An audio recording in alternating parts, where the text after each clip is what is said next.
ಧರ್ಮೋಪದೇಶ ಕಾಂಡ ಅಧ್ಯಾಯ 6. ಆಜ್ಞೆಗಳಲ್ಲೆಲ್ಲ ದೊಡ್ಡ ಆಜ್ಞೆ.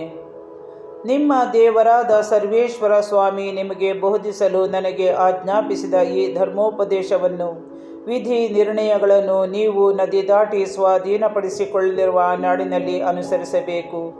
ನೀವು ಹಾಗೂ ನಿಮ್ಮ ಪುತ್ರ ಪೌತ್ರಾದಿ ಸಂತತಿಯವರು ಜೀವಮಾನದಲ್ಲೆಲ್ಲ ನಿಮ್ಮ ದೇವರಾದ ಸರ್ವೇಶ್ವರನಲ್ಲಿ ಭಯಭಕ್ತಿಯುಳ್ಳವರಾಗಿರಬೇಕು.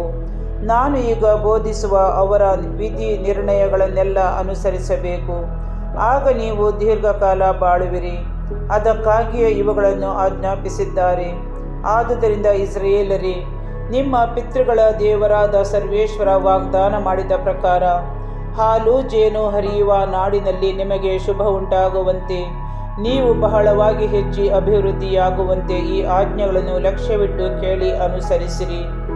ಇಸ್ರಾಯೇಲ್ ಜನಾಂಗವೇ ಕೇಳು, ನಿನ್ನ ದೇವರಾದ ಸರ್ವೇಶ್ವರ ಸ್ವಾಮಿ ಒಬ್ಬರೇ ದೇವರು.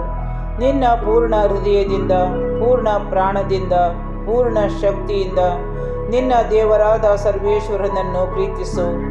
ಈ ದಿನ ನಾನು ನಿನಗೆ ತಿಳಿಸುವ ಮಾತುಗಳು ನಿಮ್ಮ ಹೃದಯದಲ್ಲಿ ನಾಟಿರಲಿ. ಇವುಗಳನ್ನು ನಿನ್ನ ಮಕ್ಕಳಿಗೆ ಮನದಟ್ಟಾಗಿಸು. ಮನೆಯಲ್ಲಿರುವಾಗಲೂ, ಪ್ರಯಾಣದಲ್ಲಿರುವಾಗಲೂ, ಮಲಗುವಾಗಲೂ, ಏಳುವಾಗಲೂ ಇವುಗಳನ್ನು ಕುರಿತು ಪಾಠ ಹೇಳು. ಜ್ಞಾಪಕಾರ್ಥವಾಗಿ ಇವುಗಳನ್ನು ನಿನ್ನ ಕೈಗೆ ಕಟ್ಟಿಕೋ. ಜ್ಞಾಪಕ ಪಟ್ಟಿಯಂತೆ ಹಣೆಗೆ ತೊಟ್ಟುಕೋ. ನಿನ್ನ ಮನೆ ಬಾಗಿಲಿನ ನಿಲುವು ಪಟ್ಟಿಗಳನ್ನು ತಲೆ ಬಾಗಿಲಿನ ಮೇಲೂ ಅವುಗಳನ್ನು ಬರೆ. ಅವಿಧೇಯತೆ ಬಗ್ಗೆ ಎಚ್ಚರಿಕೆ. ನಿನ್ನ ಪಿತೃಗಳಾದ ಅಬ್ರಹಾಂ, ಇಸಾಕ್, ಯಾಕೋಬರಿಗೆ ನಿನ್ನ ದೇವರಾದ ಸರ್ವೇಶ್ವರ ಪ್ರಮಾಣ ಮಾಡಿದ ನಾಡಿಗೆ ನಿನ್ನನ್ನು ಸೇರಿಸಿದಾಗ, ನೀನು ಕಟ್ಟದ ಸುಂದರವಾದ ದೊಡ್ಡ ಪಟ್ಟಣಗಳನ್ನು, ನೀನು ಕೂಡಿಸಿದ ಉತ್ತಮೋತ್ತಮ ವಸ್ತುಗಳಿಂದ ತುಂಬಿದ ಮನೆಗಳನ್ನು, ನೀನು ತೋಡದ ನೀರು ಗುಂಡಿಗಳನ್ನು, ನೀನು ಬೆಳೆಸದ ದ್ರಾಕ್ಷಿ ತೋಟಗಳನ್ನು ಹಾಗೂ ಎಣ್ಣೆ ಮರಗಳನ್ನು ಅನುಭವಿಸುತ್ತಾ ತೃಪ್ತನಾಗಿ ಇರುವೆ. ಈಜಿಪ್ಟ್ ದೇಶದಲ್ಲಿ ಗುಲಾಮನಾಗಿದ್ದ ನಿನ್ನನ್ನು ಬಿಡುಗಡೆ ಮಾಡಿದ ಸರ್ವೇಶ್ವರನನ್ನು ಆಗ ಮರೆತು ಬಿಡದಂತೆ ಎಚ್ಚರಿಕೆಯಿಂದಿರು. ನಿನ್ನ ದೇವರಾದ ಸರ್ವೇಶ್ವರನಲ್ಲಿ ಭಯಭಕ್ತಿಯುಳ್ಳವನಾಗಿರು. ಅವರಿಗೆ ಸೇವೆ ಮಾಡು. ಅವರ ಹೆಸರು ಹೇಳಿ ಪ್ರಮಾಣ ಮಾಡು. ಸುತ್ತಮುತ್ತಲಿರುವ ಜನಾಂಗಗಳು ಹಿಂಬಾಲಿಸುವ ದೇವರುಗಳನ್ನು ನೀನು ಆರಾಧಿಸಬಾರದು. ನಿಮ್ಮ ಮಧ್ಯೆ ಇರುವ ನಿಮ್ಮ ದೇವರಾದ ಸರ್ವೇಶ್ವರ ತಮಗೆ ಸಲ್ಲಬೇಕಾದ ಗೌರವವನ್ನು ಇನ್ನೊಬ್ಬನಿಗೆ ಸಲ್ಲಗೊಡಿಸದ ದೇವರು. ಅವರು ನಿಮ್ಮ ಮೇಲೆ ಕೋಪಗೊಂಡರೆ ನಿಮ್ಮನ್ನು ಭೂಮಿಯ ಮೇಲೆ ಉಳಿಯದಂತೆ ನಾಶ ಮಾಡಬಹುದು. ಮಸ್ತದಲ್ಲಿ ನೀವು ನಿಮ್ಮ ದೇವರಾದ ಸರ್ವೇಶ್ವರನಿಗೆ ಮಾಡಿದಂತೆ ಇನ್ನು ಮುಂದೆ ಮಾಡಬೇಡಿ. ನಿಮ್ಮ ದೇವರಾದ ಸರ್ವೇಶ್ವರ ನಿಮಗೆ ನೇಮಿಸಿದ ಆಜ್ಞಾವಿಧಿ ನಿರ್ಣಯಗಳನ್ನು ಅನುಸರಿಸಲೇಬೇಕು. ಸರ್ವೇಶ್ವರನ ದೃಷ್ಟಿಯಲ್ಲಿ ಯಾವುದು ನ್ಯಾಯವೋ ಯೋಗ್ಯವೋ ಅದನ್ನೇ ಮಾಡಬೇಕು.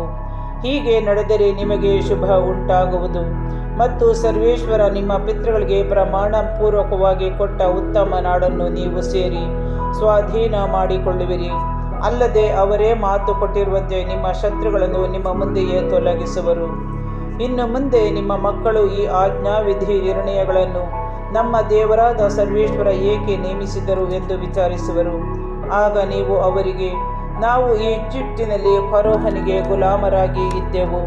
ಸರ್ವೇಶ್ವರ ತಮ್ಮ ಭುಜಬಲದಿಂದ ನಮ್ಮನ್ನು ಬಿಡುಗಡೆ ಮಾಡಿದರು.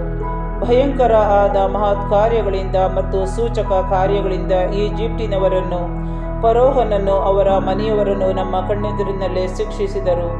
ನಮ್ಮ ಪಿತೃಗಳಿಗೆ ಪ್ರಮಾಣಪೂರ್ವಕವಾಗಿ ಕೊಟ್ಟ ನಾಡಿಗೆ ನಮ್ಮನ್ನು ಸೇರಿಸುವುದಕ್ಕೆ ಈಜಿಪ್ಟಿನಿಂದ ನಮ್ಮನ್ನು ಬರಮಾಡಿದರು. ಈ ಕಾರಣದಿಂದಲೇ ಈ ನಿಯಮಗಳನ್ನೆಲ್ಲ ಆಚರಿಸಬೇಕೆಂದು ನಮಗೆ ಅಪ್ಪಣೆ ಮಾಡಿದ್ದಾರೆ. ಸದಾ ಶುಭ ಉಂಟಾಗಬೇಕಾದರೆ, ಅವರು ಎಂದಿನಂತೆ ನಮ್ಮ ಪ್ರಾಣಗಳನ್ನು ಕಾಪಾಡಬೇಕಾದರೆ, ನಾವು ನಮ್ಮ ದೇವರಾದ ಸರ್ವೇಶ್ವರನಿಗೆ ಭಯಭಕ್ತಿಯುಳ್ಳವರಾಗಿರಬೇಕು. ನಮ್ಮ ದೇವರಾದ ಸರ್ವೇಶ್ವರ ನಿರೂಪಿಸಿದ ಈ ಧರ್ಮೋಪದೇಶವನ್ನೆಲ್ಲ ನಾವು ಅನುಸರಿಸಿದರೆ ಅವರ ದೃಷ್ಟಿಯಲ್ಲಿ ನೀತಿವಂತರೆಂದು ಪರಿಗಣಿತರಾಗುವೆವು ಎಂದು ನೀವು ಉತ್ತರ ಕೊಡಬೇಕು.